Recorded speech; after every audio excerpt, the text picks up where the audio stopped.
ವಿದ್ಯಾರ್ಥಿನಿಯರೇ, ಇವತ್ತಿನ ದಿನ ನಾನು ಆರಂಭ ಮಾಡ್ತಾ ಇರುವಂಥದ್ದು ಪ್ರಧಾನಿ ಇವರ ಕುರಿತು ಚರ್ಚೆ ಮಾಡ್ತಾ ಇದ್ದೀನಿ.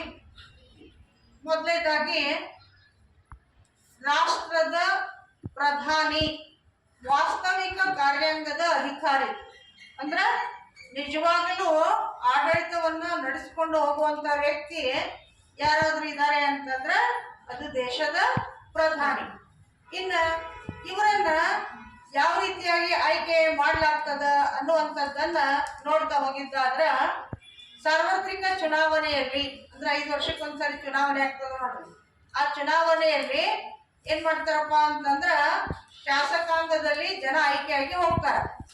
ಅಂದ್ರ ಆಯ್ಕೆ ಆದಂತ ಅಭ್ಯರ್ಥಿಗೆ ನಾವು MP ಅಂತ ಕರಿತೀವಿ, ಮೆಂಬರ್ ಆಫ್ ಪಾರ್ಲಿಮೆಂಟ್. ಇನ್ನ ಆಯ್ಕೆಯಾಗಿ ಹೋದ ನಂತರ ಯಾವ ಪಕ್ಷಕ್ಕ ಬಹುಮತ ಬರ್ತದ ನೆನ್ಪಿಟ್ಕೊಡ್ರಿ, ಯಾವ ಪಕ್ಷಕ್ಕ ಬಹುಮತ ಬರ್ತದ ಆ ಪಕ್ಷದ ಅಧ್ಯಕ್ಷನನ್ನ ರಾಷ್ಟ್ರಪತಿಯವರು ಒಂದು ಮಾತು ಕೇಳ್ತಾರೆ, ಪ್ರಧಾನಿಯಾಗಿ ನೀವು ಸರ್ಕಾರದ ರಚನೆ ಮಾಡ್ತೀರಿ ಅಂತ. ಅವಾಗ ಅವ್ರು ಓಕೆ ಅಂದ್ರಪ್ಪ ಅಂತಂದ್ರೆ ಅವರೇ ಖುದ್ದಾಗಿ ರಚನೆ ಮಾಡ್ತಾರ. ಇಲ್ಲ ಅಂತಂದ್ರ ಬೇರೆ ಯಾರನ್ನ ಬೆರಳು ಮಾಡಿ ತೋರಿಸಿ ಇಂಥವ್ರನ್ನೇ ನಾನು ಏನ್ ಮಾಡ್ತೀನಿ ಪ್ರಧಾನಿ ಮಾಡಿಸ್ತೀನಿಪ್ಪ ಅಂತಂದ್ರ ಅವ್ರಿಗೆ ಏನ್ ಮಾಡ್ತಾರಪ್ಪ ಅಂತಂದ್ರ ಪ್ರಧಾನಿ ಘೋಷಣೆ ಮಾಡ್ತಾರ ರಾಷ್ಟ್ರಪತಿಯವರು, ಮತ್ತ ಇಲ್ಲಿ ಸರ್ಕಾರದ ರಚನೆ ಮಾಡ್ಲಿಕ್ಕೆ ಹೇಳ್ತಾ ಇದ್ದಾರೆ. ಹಾಗಾಗಿ ನಿಮಗ ಪರೀಕ್ಷೆಯಲ್ಲಿ ಏನಪ್ಪಾ ಅಂತಂದ್ರ ಪ್ರಧಾನಿಯನ್ನ ಯಾರು ಆಯ್ಕೆ ಮಾಡುತ್ತಾರೆ ಅಥವಾ ಯಾರು ನೇಮಕ ಮಾಡ್ತಾರೆ ಅಂತ ಪ್ರಶ್ನೆ ಕೇಳಿದ್ದಾದ್ರೆ ನೇರವಾಗಿ ರಾಷ್ಟ್ರಪತಿ ಅನ್ನೋ ರೀತಿಯಲ್ಲಿ ನೀವೇನ್ ಕೊಡ್ಬೇಕಾಗ್ತದ, ಉತ್ತರ ಕೊಡ್ಬೇಕಾಗ್ತದ. ಮತ್ತ ಇನ್ನ ಅವರದೇ ಆದಂತಹ ಅಧಿಕಾರ ಮತ್ತು ಕಾರ್ಯಗಳನ್ನ ಚರ್ಚೆ ಮಾಡ್ತಾ ಹೋಗುವ. ಮೊದಲನೇದಾಗಿ ಮಂತ್ರಿಮಂಡಲದ ರಚನೆ. ಮಂತ್ರಿಮಂಡಲದ ರಚನೆ ಅಂದಾಗ ಇಲ್ಲಿ ಪ್ರಧಾನಿ ಹುದ್ದೆಯನ್ನ ಅಲಂಕಾರ ಮಾಡಿದ ಕೂಡಲೇ ತಮಗೆ ಬೇಕಾಗಿರುವಂತಹ ಮಂತ್ರಿಗಳು ಯಾರ್ಯಾರು ಬೇಕೋ ಅವರಿಗೆ ಆ ಹುದ್ದೆಯನ್ನ ಕೊಡ್ತಾರೆ. ಈಗ ಫಾರ್ ಎಕ್ಸಾಂಪಲ್ ಎಜುಕೇಶನ್ ಮಿನಿಸ್ಟರ್, ಮಹಿಳಾ ಮತ್ತು ಮಕ್ಕಳ ಕಲ್ಯಾಣ ಇಲಾಖೆ, ಆರೋಗ್ಯ ಇಲಾಖೆ, ಹಿಂಗ ಸಾಕಷ್ಟು ಇಲಾಖೆಗೆ ಸಂಬಂಧಿಸಿದಂಗ ಮಂತ್ರಿಗಳು ಬೇಕಾಗ್ತಾರ. ಆ ಮಂತ್ರಿಗಳ ನೇಮಕವನ್ನ ಯಾರು ಮಾಡ್ತಾ ಇದಾರ, ಪ್ರಧಾನಿ ಮಾಡ್ತಾ ಇದಾರ. ಹಂಗಾಗಿ ಇವರು ಮಂತ್ರಿಮಂಡಲದ ರಚನೆ ಮಾಡ್ತಾರ ಅನ್ನುವಂಥದ್ದು ನಮ್ಗ ಗೊತ್ತಾಗ್ತದ.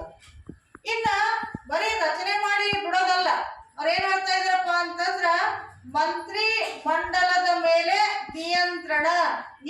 ಇದಕ್ಕೆ ಇಂಗ್ಲಿಷ್ ನಲ್ಲಿ ಕಂಟ್ರೋಲ್ ಅಂತ ಕರಿತೀವಿ ನಾವು. ಏನ್ರಿ ಕಂಟ್ರೋಲ್ ಅನ್ನೋ ಪದವನ್ನ ನಾವು ಬಳಸ್ತಾ ಇದ್ದೀವಿ. ಅಂದ್ರ ಮಂತ್ರಿಗಳು ಯಾರ್ಯಾರು ಏನ್ ಕೆಲಸ ಮಾಡ್ತಾ ಇದ್ದಾರ ಅಥವಾ ಇವರು ಅವ್ರಿಗೆ ಹೇಳಿರುವಂತ ಕೆಲಸ ಮಾಡ್ತಾ ಇದ್ದಾರೋ ಇಲ್ವೋ ಎಲ್ಲವುಗಳನ್ನ ನೋಡಿ ಅವರನ್ನ ತನ್ನ ನಿಯಂತ್ರಣದಲ್ಲಿ ಇಟ್ಕೊಳ್ಳಿಕ್ಕೆ ಪ್ರಯತ್ನ ಯಾರು ಮಾಡ್ತಾರಪ್ಪ ಅಂತಂದ್ರ ಪ್ರಧಾನಿ ಮಾಡ್ತಾರ. ಹಾಗಾಗಿರೋದ್ರಿಂದ ಇಲ್ಲೇನ್ ಹೇಳಾಗ್ತದಪ್ಪ ಅಂತಂದ್ರ ಪ್ರಧಾನಿಯವರು ಮಂತ್ರಿಮಂಡಲದ ನಿಯಂತ್ರಣವನ್ನ ಮಾಡ್ತಾರೆ ಅಂತ ಹೇಳ್ತಾರೆ. ಇನ್ನ ಮೂರನೇದಾಗಿ ಮಂತ್ರಿಮಂಡಲದ ನಾಯಕನಾಗಿ ಇವರು ಕೆಲಸ ಮಾಡ್ತಾರೆ. ನಾಯಕ ಅಂದಾಗ ಇಲ್ಲಿ ಇಂಗ್ಲಿಷ್ ಪದ ಬಳಸ್ತಿರ್ಬೇಕಾದ್ರೆ ಲೀಡರ್ ಅಂತ ಬಳಸ್ಬೇಕ್ರಿ, ಹೀರೋ ಅಂತ ಬಳಸಬಾರ್ದು. ಸಿನಿಮಾದವ್ರಿಗೆ ಮಾತ್ರ ನಾವೇನಂತ ಕರಿತೀವಿ, ಹೀರೋಯಿನ್ ಅಂತ ಕರಿತೀವಿ. ಆದ್ರ ರಾಜಕೀಯ ಮುಖಂಡರಿಗೆ ನಾವ್ ಏನಂತ ಕರಿಬೇಕಾಗಿದಪ್ಪ ಅಂತಂದ್ರ leader of the cabinet ministers ಅಂತ ಹಿಂಗ್ ಹೇಳ್ತಾರ. ಅದರರ್ಥ ಈ ಕೇಂದ್ರ ಮಂತ್ರಿ ಮಂಡಲದ ನಾಯಕನಾಗಿ ಕಾರ್ಯನಿರ್ವಹಿಸುವಂತ ಕೆಲಸ ಯಾರು ಮಾಡ್ತಾರಪ್ಪ ಅಂತಂದ್ರ ಪ್ರಧಾನಿ ಮಾಡ್ತಾ ಇದ್ದಾರ. ಇನ್ನು ಅದೇ ರೀತಿಯಾಗಿ ಸಂಸತ್ತಿನ ನಾಯಕ ಅಂತಂದಾಗ ಸಂಸತ್ತು ಅಂದ್ರೆ 2 ಮನೆಗಳು ಬರ್ತದೆ, ಲೋಕಸಭೆ ಮತ್ತು ರಾಜ್ಯಸಭೆ. ಈ ಎರಡೂಗಳಿಗೆ ಲೀಡರ್ ಯಾರಾದ್ರೂ ಇದಾರಪ್ಪ ಅಂತಂದ್ರೆ ಅದು ಯಾರಪ್ಪ ಅಂತಂದ್ರ ಪ್ರಧಾನಿ. ಹಾಗಾಗಿ ಇಲ್ಲಿ ಸಂಸತ್ತಿನ ನಾಯಕ ಯಾರೇ ಪ್ರಧಾನಿ ಅನ್ನೋ ರೀತಿಯಲ್ಲಿ ಹೇಳ್ತಾ ಇದ್ದಾರೆ.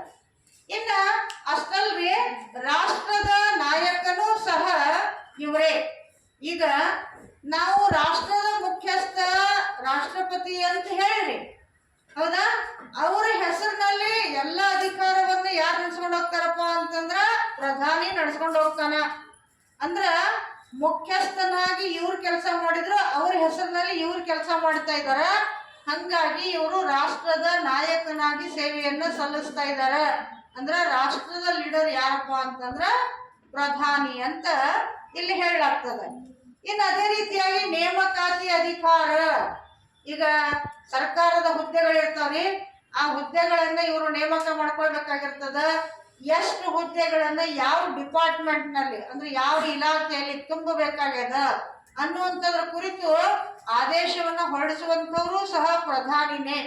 ಇವನ್ IAS KS ಇಂಥವು ಇರ್ತಾವ ನೋಡ್ರಿ. KS ಗೆ ಸಂಬಂಧಿಸಿದಂಗ ಮುಖ್ಯಮಂತ್ರಿ ಮಾಡ್ತಾರ್ರಿ, ಮತ್ತು IAS ಗೆ ಸಂಬಂಧಿಸಿದಂಗ ಪ್ರಧಾನಿ ಇದ್ದಂಥವ್ರು ಅಲ್ಲಿ ಆದೇಶಗಳನ್ನು ಹೊರಡಿಸ್ತಾರ. ರಾಷ್ಟ್ರಪತಿ ಅವರದ್ದು ಹಸ್ತಾಕ್ಷರ ಬೀಳ್ತದ. ಆಮೇಲೆ ಇವರು ನೇಮಕ ಆಗ್ತಾ ಇದಾರ. ಇನ್ನ ಇತರೆ ಕಾರ್ಯಗಳು ಅಂತ ಬರ್ತದಲ್ಲಿ.